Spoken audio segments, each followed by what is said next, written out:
Welcome to Living the Smarter Science of Slim, where we provide a scientifically proven lifestyle for long-term health and fat loss by eating more and exercising less, but smarter. Eat smarter, exercise smarter, live better. I am so ready for that. Hey everyone, Jonathan Baylor back with another bonus Smarter Science of Slim podcast. And today's show is I'm a little without words, obviously, because that phrase didn't make any sense. This show is going to be one for the ages because we have a man who demonstrates, he's a perfect example of the problem with the current model of fat loss and health that we've been given, which is, and what motivates me, when you look at the actual research, like when you talk to people like our guest today who spend their life researching metabolic function and endocrinology and neurobiology, like researchers, people who wear lab coats for a living, not spandex. And that's not what we're told. The science it's not even controversial, which is crazy, but the mainstream media makes it out to be, and that gets me fired up. I think it'll get you fired up too. Certainly gets our guest fired up, and that's why he wrote the wonderful book, The Fat Switch. He is the Thomas Burrell Professor and Chief of the Division of Renal Disease and Hypertension over at the University of Colorado. Dr. Richard J. Johnson, welcome to the show, brother. Thank you very much. That's a very nice introduction. Dr. Johnson, I have to tip my hat to you because you and so many other researchers out there, you dedicate your life to establishing science, like hard proven science. And you've done that, but it continues to be ignored by the mainstream. And we continue to hear the same theories about eating and exercise that we were told 40, 50 years ago, where in every other field of medicine, biology, technology, we stay up to speed. What's going on? Well, there's been this classic thinking that the reason people gain weight is because it's our culture driving us, and that we are just eating too much because people are just giving us larger plates of food, and we're having bigger servings, and there's smorgasbords, and go back for seconds, and it's our culture that's giving us larger and larger plates, and we're exercising less because we got internet and TV and all the escalators and cars and cell phones. And so the classic thinking has been, and it goes back to the 1920s, has been that we're suffering from overnutrition, and the reason is largely because our culture has moved forward, and it's a success of our culture that we don't have to work so hard and we don't have to walk so far. And so this got into the system probably about 1925, 1930. And so, everybody thinks that this is the cause, but actually science shows that is not the mechanism driving obesity. And I suspect that's the topic of your book, and it's also a big topic in my book. And the big breakthrough was when we discovered that satiety, or your appetite, basically, is governed by hormones, and it's governed by a hormone called leptin. And when you eat, normally an animal, if it eats, it will get, when it gets full, that sensation of fullness is actually driven by hormones. And then you quit eating. But in people who are getting fat, that hormone system's screwed up, and they become resistant to that hormone, which is called leptin. And so what happens is people keep eating more and more because they don't know that they haven't turned off their hunger response. And so the reason the culture has responded to us by giving us bigger plates of food and by giving us more foods. And we go back for seconds, not because it's there, but because we can't control our appetite. Now, the other side is that we are, studies have shown that people who are fat have trouble burning fat. They have a defect in their liver and other tissues in burning fat. And so they don't produce as much energy. And so when you don't produce enough energy, you actually get a little bit tired. and you want to sit in the sofa and watch TV. You know, they did a study. You probably know about this study that was published in JAMA, where they took children who were watching 28 hours of TV and internet a week, and they said, aha, we can make these kids lose weight by just taking away their TV. So they did a controlled trial, and they took half of the children and they reduced their time watching TV by 50%. They put little monitors on the TV so they could really calculate how much time was being spent watching. And the theory was that if you reduced watching TV by 50%, that you'd exercise more. Makes sense, right? Guess what the result was? They exercised less. The ones that reduced their TV actually they exercised less. So it was a little bit of a mystery to the authors, but it's not really that surprising. And so one of the key things is normally animals regulate their weight. And, you know, in my book, I talk about this. You know, animals will normally keep their weight very, very carefully regulated. And in fact, they not only regulate their weight, but many of them will regulate their weight for a particular season. So, you know, the classic is the hibernating animal. He'll stay nice and lean during the spring and early summer, and then late summer he'll start eating more than he normally needs and starts to put on fat. And it's actually driven by hormones and all these different things. And then they get really, really fat. They get insulin resistant. They get like us. And then they hibernate and burn off the fat. So we're preparing for hibernation, I think, but those of us who are getting fat tend not to hibernate, and so we just are preparing for hibernation. We keep storing, and we store more fat. We get more insulin resistant until finally things break through and become diabetic. But these other animals, they know that they're going to hibernate, and it's all regulated, and then they hibernate, they burn off the fat, and then the next year they repeat. Dr. Johnson, we just got to get those bears on some treadmills, because clearly they're not trying hard enough to avoid that hibernation weight. They just need to eat less and exercise more. They just need to try harder. Well, I tell you what, you know, I'm actually doing some studies in bears right now in northern Sweden, where we're studying them when they're hibernating and when they're and then during the summer when they're not. It's kind of, I'm working with a group of scientists in northern Sweden. It's kind of fun. It's all done very safely. There's no danger to the animals. They are darted with a little anesthetics that makes them fall asleep, and then we collect a blood sample, and then when they wake up, you know, we make sure everything's okay. But it is true, we put a little GPS under their skin so we can track them when they hibernate.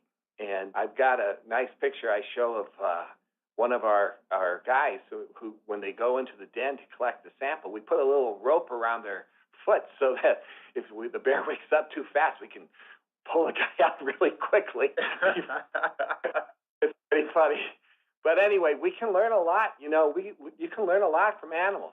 And, you know, even insects, they store fat when they go into the pupa, or the cocoon, you know, and then they burn it off. And so we've been trying to figure out what turns on and off the fat switch, and that was the title of my book, where we looked at this and then tried to link it over to what's going on in humans. Dr. Johnson, what is so transformative about this research? It seems like you touched on the study about the children who watch television. Another study, which I'm sure you're familiar with, in 2012 with I'm going to mispronounce their name, but there was the Hazara tribe. And what the study showed, to no one's surprise, was that the Hazara foragers did burn more calories through exercise. But the shocking thing was that there was no statistically significant difference in total calories burned between the Hazara foragers and Westerners of similar ages. And they found that was because using doubly labeled water and blah, blah, blah, blah, blah, that when the Hazara foragers weren't, quote unquote, exercising, they just burned less than they would have had they not exercised to maintain that critical state you described, which is that state of balance and that state of homeostasis. So if the body is this brilliant and works this hard to automatically regulate us, our listeners know the answer, but I just want to hear you say it. Why do we spend Why are we told to spend so much time trying to forcibly override our body's brilliance rather than working with it? Okay, well, actually, I'm going to put a little twist in that. I'm not sure. Well, I think you probably know this, but so it turns out that if you make a defect, if you block the ability of the animal to make energy, okay, like by blocking the ability to burn fat, what happens is that actually signals the animal to eat more itself. And what it does is it then eats more to try to equate so that in the end it burns the same number of calories as it wants to, but at the expense of having to eat more and shifting more of the energy into fat. Let me try to explain this. So the way that we regulate our weight is done by specific little organelles in each cell. We have these little things called mitochondria. And the mitochondria are the little regulators of our energy. And normally the food comes in and the mitochondria turns it into energy that we use to burn things. But what we discovered is that when an animal wants to change its weight, to gain weight, it has to trigger a change in that mitochondria where the mitochondria become less efficient. And so they produce less energy for the amount of fuel coming in. And so that extra fuel is turned into fat. It's actually highly regulated. Animals use it to gain fat.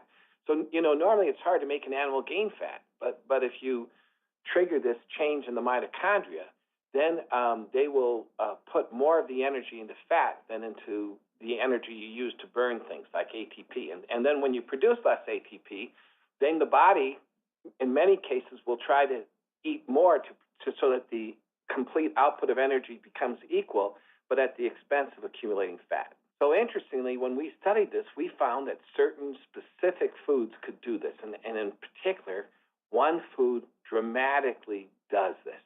And it's like the food for gaining fat.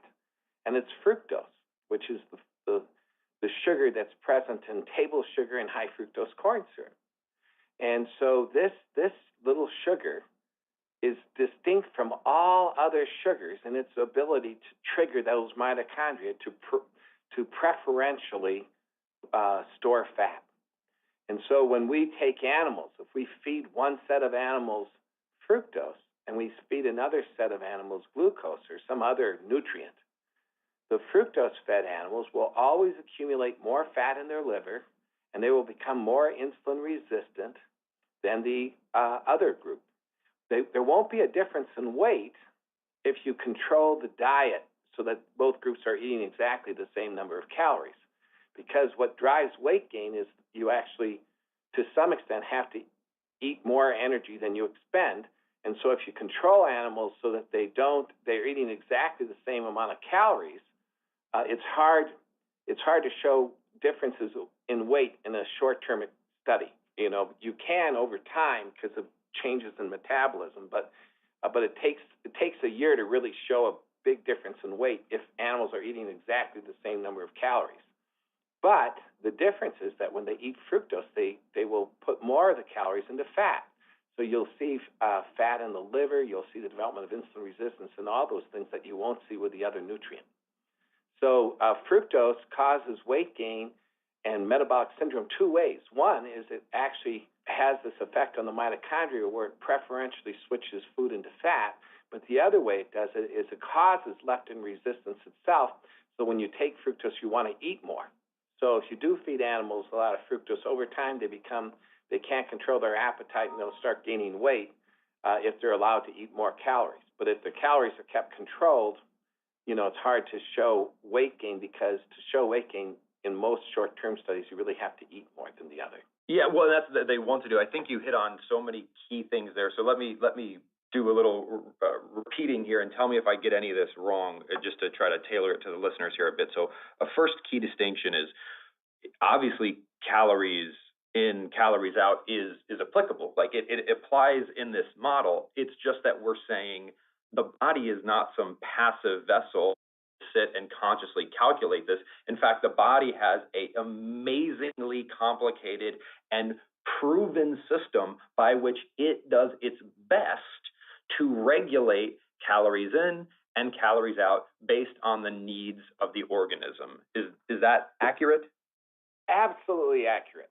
Okay, so that is great. So listeners understand that. It's not that people are saying calories are irrelevant. No. It's just that the body is brilliant and it works to maintain homeostasis for calories just like it does for blood sugar and potassium and sodium and everything else. Second point, you talk about fructose being uniquely metabolically dysregulating.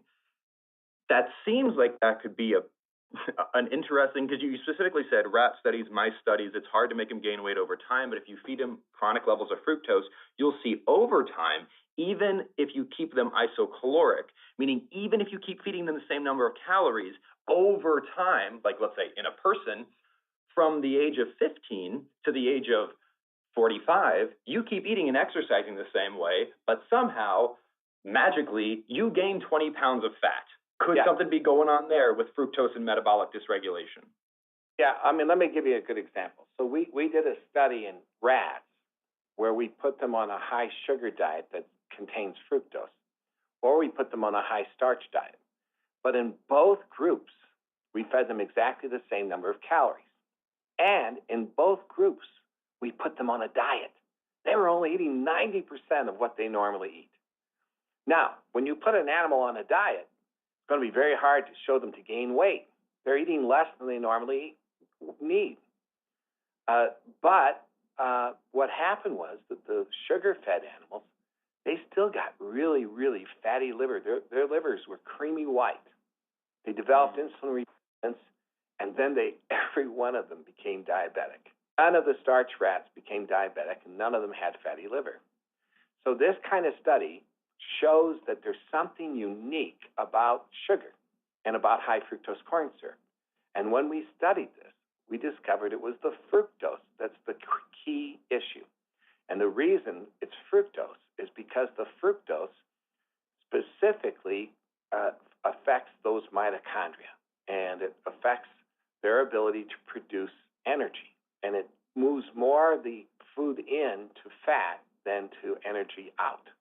Now, I do have to tell you something, so one of the things that I like to point out is that when people gain weight and they're exercising, we are eating too much and we are exercising too little. But as I say, the primary problem is not our Western culture. It's the fact that we've become leptin resistant and we've got these defects going. And fructose is one of those foods that causes this leptin resistance and this defect in fat oxidation or our ability to burn fat. But I do want to say that doesn't mean that Western culture is not abetting it. I mean, the TV has gotten so good, the movies are so good that some of us like to watch TV because we like the shows. And so they are playing into, trying to entice you to watch the TV more. And there are enticements from, to try to go to these smorgasbords and things like this. But the underlying problem is not the culture.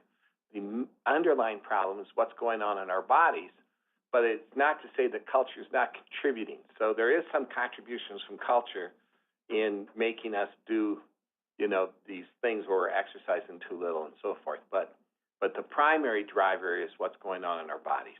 Dr. Johnson, I so appreciate you representing this as a both and rather than an either or, because so often this is presented as eating too much and exercising too little is the cause. And then someone says, no, it is absolutely irrelevant. And I think the correct answer, what the research is actually showing, is people to gain weight, by definition, are consuming too much and expending too little. However, why that is happening, it's the why that we need to unpack. Like, if someone's anorexic, obviously the problem is they're eating too little and exercising too much.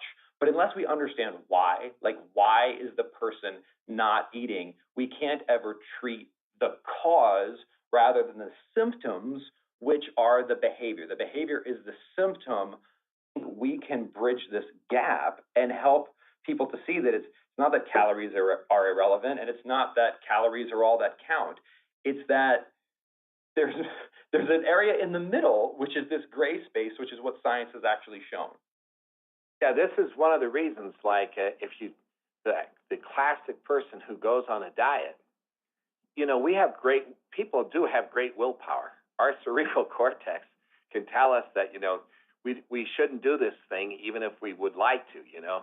So a lot of us can control things just based upon our willpower. And some people's willpower is less than others for sometimes biochemical reasons. But so we do have the ability to say, okay, you know what, we're going to go on a diet, and I'm not going to eat anything for, you know, I'm going to reduce my intake or this or that, and people can do it. But if you don't fix the underlying problem, the leptin resistance and the trouble with oxidizing fat, you either have to, like, always be hungry but just be super strong, or you're going to relapse. And so the problem is that many people can lose weight, but it's very hard to keep the weight off. And the trick, of course, is to try to get your mitochondria healthy again and to get off the foods that specifically trigger this. You know, so you need to reduce your sugar. You need to reduce your high fructose corn syrup. I'm not telling you you don't quit eating sugar. I mean, you don't never have a birthday cake again. I mean, I'm not talking like that. I'm just saying let's reduce our sugar intake. Let's reduce, you know, juices and stuff. Natural fruits are fine, but try to reduce your juices. Don't drink soft drinks. Reduce your sugar. Exercise, that's a great way to stimulate your mitochondria. Dark chocolate is another thing that stimulates mitochondria, but you don't want the dark chocolate to have too much sugar in it. You know, so there are different things you can do, but the trick, you know, you do have to burn off that fat, and so you need to exercise and probably reduce your carb intake to some extent, and then, you know, then you need to be wise. And if you do all those things, you will be able to keep your weight off. And Dr. Johnson, it sounds like a lot of those things ensue, meaning that if you fix your mitochondria, if you re-regulate your metabolism, you will experience, as the research calls it, a spontaneous reduction in caloric intake. Like, you will be full and you will eat less, but you won't be hungry. Like, you're not trying to eat less. You're just like, oh, I'm full, and I'd like to go for a walk because I have all this energy. Is that fair?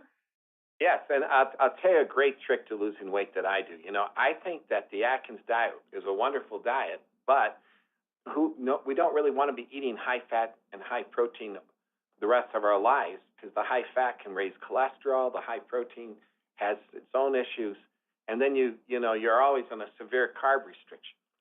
So the diet that I recommend is actually to reduce your carbs and fruit sugars just for 2 of the 3 meals. And what happens is when you reduce the carbs for 2 of the meals a day, like breakfast or lunch, it allows your body to burn the fat, and it kind of cleans the system. And then on your final meal, you can eat a little bit of carbs.